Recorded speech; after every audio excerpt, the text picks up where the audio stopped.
제가 요즘에 쭉 이렇게 봐오고 있는 책들 중에 하나가 과연 어떻게 이 현 시대를 살아내며 바라봐야 될 것인가에 대한 이야기들입니다.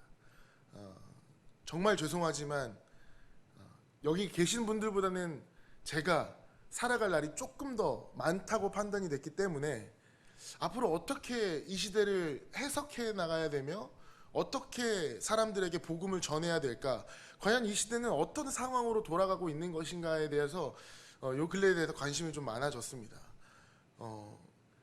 하루하루를 사실 아침, 점심, 저녁을 해내야 되는 우리 어머님들 입장에서는 사실 세세가 어떻게 돌아가는 것보다 어제 오늘 물가가 어떻게 변동하는지, 시장이 더 싼지 마트가 더 싼지가 더 중요하실 수도 있겠지만, 그래도 우리가 어떻게 이 세상을 살아가는 그 방법을 함께 찾아가는, 이 말씀 가운데서 함께 찾아가는 그런 시간이 좀 되었으면 좋겠습니다. 제가 왜 이렇게 서두를 길게 하냐면요, 재미없을 수 있기 때문이에요. 듣는 분들이 굉장히 재미없을 수도 있겠지만 한번 같이 생각을 해보셨으면 좋겠다라는 뜻입니다. 지난주부터 한 방송국에서 재미있는 제목의 프로그램을 시작을 했습니다. 이 프로그램이 뭐냐면 책 읽어드립니다. 믿지 않으시는 분들도 많더라고요. 제가 원래는 일주일에 책을 4권씩 읽던 사람이었거든요. 근데 손안에 스마트폰이 들어오기 시작하면서 정말 거짓말처럼 책을 멀리하게 되더라고요.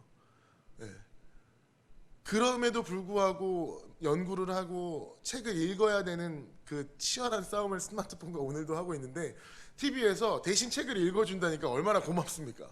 그냥 보기만 하면 되니까요. 그래서 지난주부터 어떤 책을 이렇게 선정을 해서 읽어주나 이렇게 봤는데, 지난주 화요일날 첫 번째 방송이 사피엔스라는 책이었습니다. 시대의 흐름과 변화에 대한 이야기를 하더라고요. 그러니까 책 읽어주는 프로그램에서 가장 먼저 선정한 책이 시대의 흐름과 변화를 이야기해주는 책이니까 아마 그 사람들도 어떻게 이 시대를 살아가야 되는지에 대한 고민이 많았던 것 같아요. 뭐 각설하고 다 자르고 이런 예시가 한번 나왔습니다. 한번 생각을 한번 해보세요. 태조 이성계가 나라를 세운 연도가 1300년대입니다. 근데 그때에 살던 농부가 밭을 갈다가 너무 피곤해서 잠이 들었어요. 근데 너무 피곤한 나머지 500년 뒤에 깨어나게 됩니다. 태조 이성계에, 조선을 건국한 태조 이성계에 대해서 500년 뒤면 연산군 시대거든요.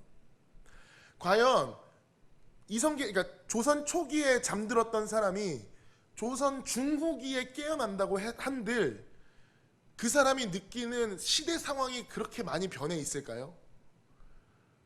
거기 이제 패널들은 그렇게 얘기를 하더라고요. 그렇게 많이 변하진 않았을 것이다. 500년이라는 시간이지만 여전히 농사를 지으며 여전히 자급자족의 시대를 살았을 것이다 라고 이야기를 하더라고요. 자, 그러면 똑같은 500년이라는 시간을 두고 좀 다르게 한번 적용을 해보겠습니다. 2019년을 살아가고 계시죠? 지금으로부터 500년 전이면 광해군 시절이거든요. 조선 똑같이 중기.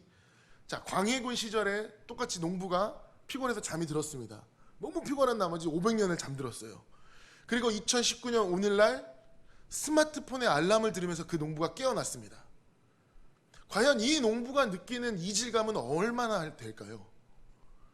우리가 상당히 가늠할 수 없을 정도로 아마 클 것입니다. 아니, 그러니까 500년이라는 시대에 굳이 500년까지 가지 않아도 근 100년대만 봐도 얼마나 많이 이 시대가 변해왔는지 우리는 느낄 수가 있습니다. 한 가지 용어를 알아두셔야 될 것이 바로 포스트 모더니즘이라는 단어입니다.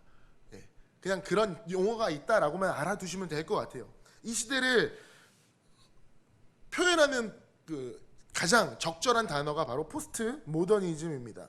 이 개념이 우리 안에 자리 잡은 지는 굉장히 오랜 시절이 되었지만 지금에 와서 이 단어가 다시 일어나고 있는 것은, 원래는 이것이 그 건축하는 데에서만 쓰였던 용어인데 이것이 퍼지다 보니까 사회, 정치, 경제, 문화, 이제 종교에까지 포스트 모더니즘을 배제하고서는 이야기할 수 없는 시대가 되어버렸다는 것이죠. 우리들의 사고방식, 인간관계, 심지어 사회 구조까지 이 포스트 모더니즘화 되어가고 있다라는 거죠. 교회라고 다를까요? 우리가 모르는 사이에 우리 모두는 포스트 모더니즘화 되어 버렸습니다. 용어가 어려우니까요, 그냥 쉽게 설명해 드릴게요. 상대주의입니다. 이것도 어려우시더 그냥 제가 더 쉽게 표현해 드릴게요. 너도 옳고 나도 옳고예요. 너도 좋고 나도 좋고예요. 우리 모두가 다 좋아야 되는 게 바로 이 포스트 모더니즘입니다. 21세기 이제 22세기로 넘어가는 시대를 사는 이 포스트 모더니즘을 가장 잘 표현해주는 예화가 너무너무 아이러니하게도 조선시대에 나와요. 여러분들 한 번쯤 다 들어보셨을 겁니다. 세종대왕 시기에 정승을 지낸 황이라는 사람 혹시 다 아시죠? 어느 날 황희 정승이 집에 있는데 이 자기 집을 관리하는 두 노예가 격렬하게 싸우더랍니다. 그래서 정승이 이 인자하신 분이 나아가서 이 문제를 해결하려고 너희들 도대체 왜 싸우니? 라고 물어보니까 한 노예가 막 자기 생각을 이야기를 해요. 이게 맞지 않습니까? 대감님? 이라고 얘기하니까 이 정승께서 그래 네 말이 옳구나. 그랬더니 다른 노비가 아닙니다. 이건 이렇고 이건 이래서 이게 맞는 것 같습니다. 라고 자기 생각을 막 이야기를 해요. 가만히 듣고 있던 황희 정승이 또 매기가 끝나자마자 그래 너도 옳구나. 그 얘기를 듣던 방 안에 있던 이제 안주인께서 나와서 아니 대감님 그게 무슨 말입니까? 해결을 해주셔야지 얘도 옳다 그러고 쟤도 옳다 그러면 그게 해결이 되겠습니까? 라고 하자 이 황희 정승께서 너무너무 인자하게 여보 당신 말도 옳군요 라고 이야기를 한 말입니다. 이 황희 정승의 인자함을 표현한 예화이지만요, 지금 시대에서는 이게 너무너무 중요한 예화가 되어버렸습니다. 당신도 옳고 당신도 옳고 심지어 당신도 옳다라는 거예요. 서로 맞지 않는 이 두 종의 사람이 다 옳아야 되고 부인도 옳아야 되고 옳다고 얘기한 황희정승도 옳아야 됩니다. 이 상대적 포용주의에는 두 가지 특징이 있는데요. 첫 번째는요, 누가 진짜 옳은지 관심이 없어요. 모든 것을 수용하기 때문에 객관적인 진리, 절대 진리를 온몸으로 거부합니다. 왜? 그것이 들어오는 순간 누구는 틀리거든요. 누구는 다르거든요. 그렇기 때문에 객관적인 진리에 대해서 전혀 관심이 없습니다. 진리와 거짓이 같아져 버리고 바른 말을 하고 억울함을 호소하여도 그냥 묻혀버리고 마는 게 이 시대입니다. 어떠한 문제나 모순도 해결할 수가 없는 거죠. 두 번째 특징은요, 모든 것이 나 중심으로 돌아간다는 것입니다. 이 노비도 옳고 저 노비도 옳고 라고 얘기한 사람은 황희정승이죠. 그 누구 생각입니까? 자기 생각입니다. 자기 생각에 모두가 다 옳은 거예요. 모두가 옳다고 선언했으니 나도 옳아야 되는 것입니다. 이 너그러움을 가장한 이기주의, 자기중심주의가 이 포스트 모더니즘의 생각입니다. 이 시대에는요, 모두에게 옳은 진리라는 것은 없습니다. 개인 각자가 자신의 삶을 바탕으로 이해한 그 생각, 그것이 그들의 진리가 되는 것이죠. 내가 진리라고 믿는 것이 남에게도 진리일 것이라고 이 사람들은 아예 생각조차 하지 않아요. 그렇기 때문에 강요하지도 않습니다. 옳음은 옳음인데 절대적인 기준에 따른 옳음이 아니라 너와 나의 관계 안에서 맞춰가는 옳음이고 특정한 상황에서만 허용되어지는 옳음이라는 것이죠. 부엌에서는 며느리가 옳지만 안방에서는 시어머니가 옳습니다. 그리고 그 집 전체에는 제일 큰 어르신 아버지가 옳다는 것이죠. 서로 맞지 않는 두 종류의 사람이 아무리 싸워봤자 그들은 각자 옳은 말만 하고 있는 것입니다. 이게 가장 큰 모순 중에 하나가 뭐냐면, 사람들은 내가 진리를 완전히 깨달아서 살아가는 것은 불가능하구나 라는 이 겸손함을 넘어서서 아예 그런 진리는 없다라는 정말 이상한 논리로 표현되어집니다. 그 진리 자체를 부정하게 되면 교만함을 가지고 있는 거죠. 해 아래 새 것이 무엇이 있겠습니까? 이 포스트 모더니즘, 그러니까 모든 사람이 옳은 것에 먼저 나타냈었던 시대가 바로 사사시대입니다. 성경에 그대로 나와 있죠. 서로 각자 옳음에 행하여서 악이 번창하였다. 그 시대에는 하나님을 찾는 사람이 아예 없었죠. 왜? 자기도 옳고 나도 옳고 모든 사람이 그저 옳은 것에 행했기 때문입니다. 그 시대에 있는 타락, 악행, 정말 우리가 끔찍하게 생각할 정도로 성경에 나와 있는 그런 악행들이 자행되어져 있었던 이유 중에 하나가 바로 그것을 옳다고 여겼기 때문인 거죠. 그렇기 때문에 지금 우리가 믿고 있는 이 기독교 기본 신앙 진리와는 정반대되어지는 게 바로 이 포스트 모더니즘의 시대입니다. 절대적인 것에 무관심하고요. 객관적인 진리에 대해서는 완전히 거부해버립니다. 기독교를 완전히 배척하는 거죠. 길이요 진리요 생명의 신 예수 그리스도를 완전히 공격을 해버립니다. 그리고 신앙의 개념, 성경의 의미 자체, 그리고 나의 역할, 이것들에 대해서 의문이 생기게 돼요.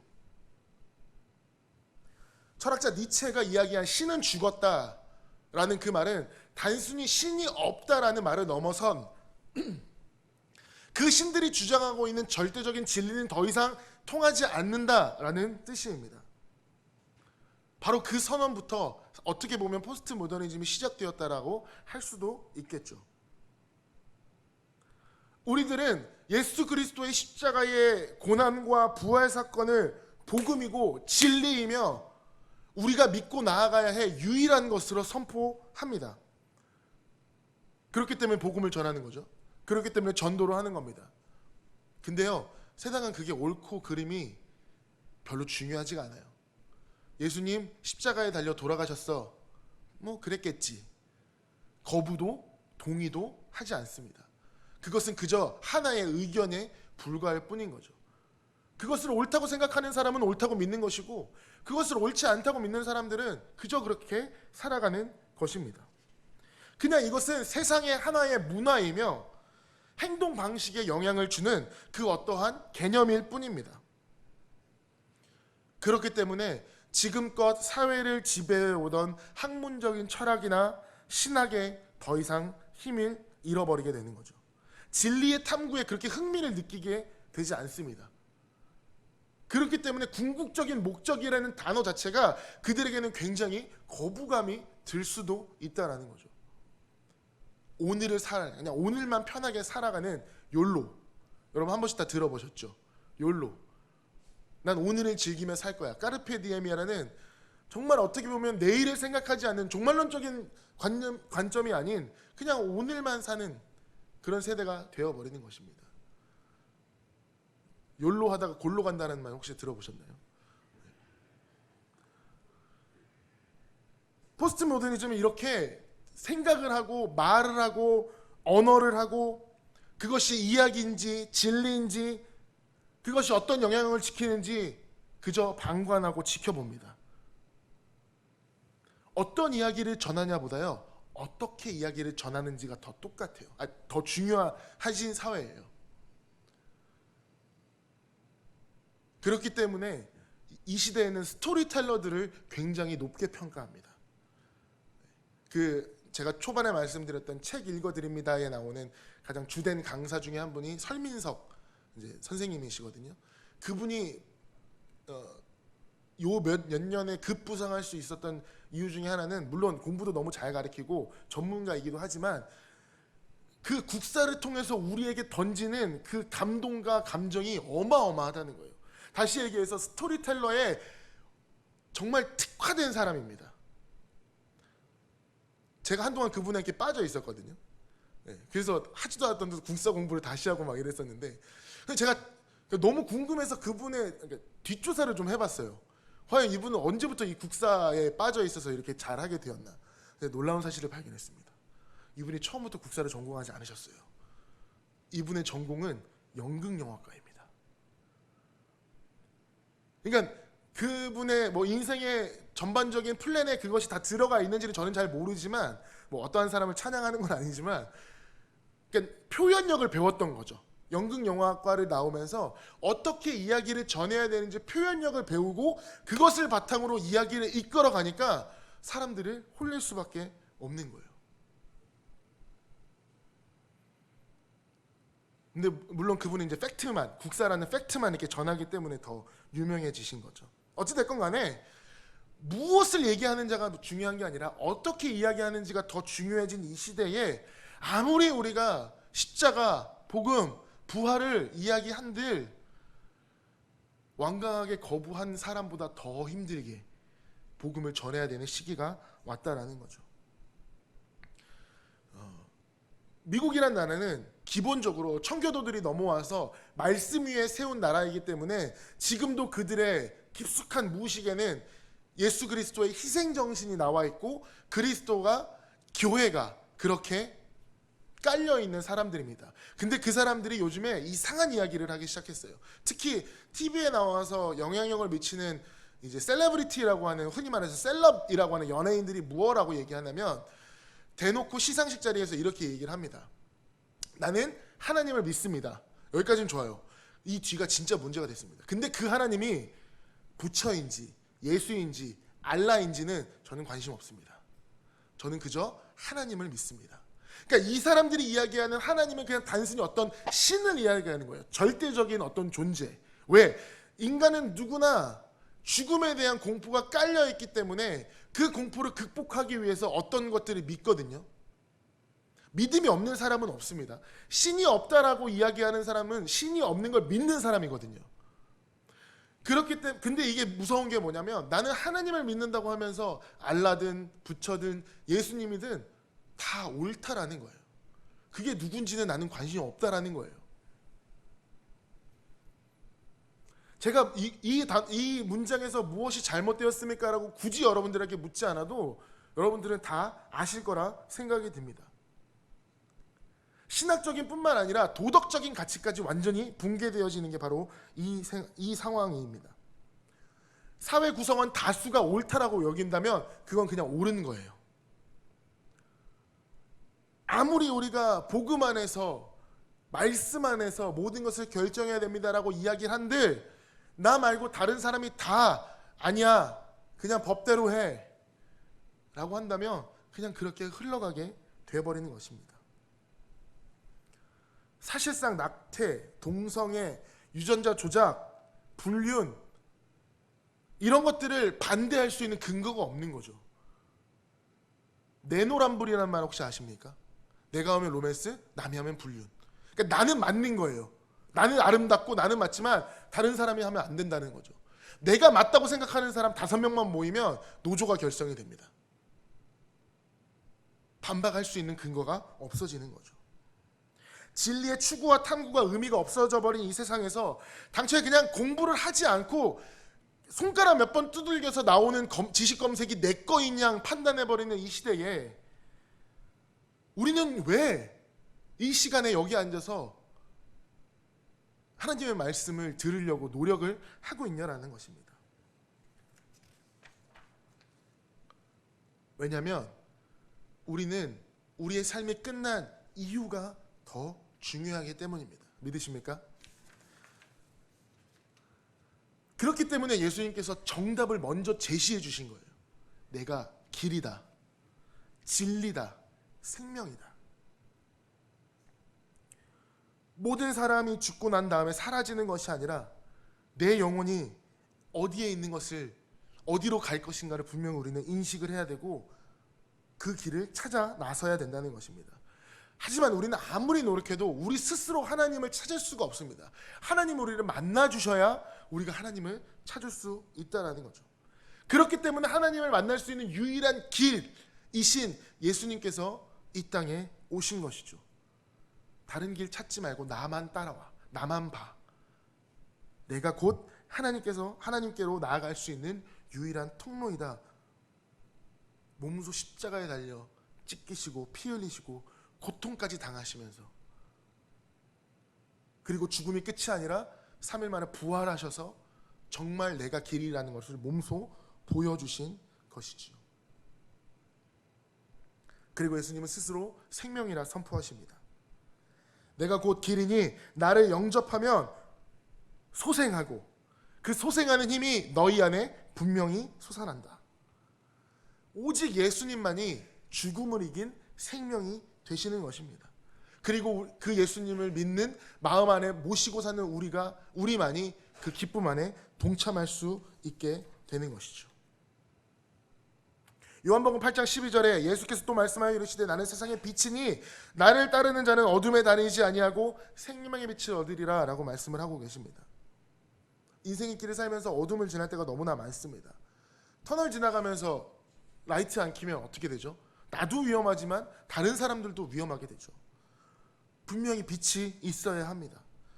가정생활이든 사회생활이든 교회생활이든 공허하고 어둡고 혼돈이 있는 그 흑암의 길을 우리는 분명히 지나갈 때가 많습니다. 하지만 우리가 그 길을 지나가면서 에이 나는 여기서 끝났어 라고 포기하지 않는 이유는 뭐냐면 분명히 그 터널의 끝에는 빛이 있기 때문입니다.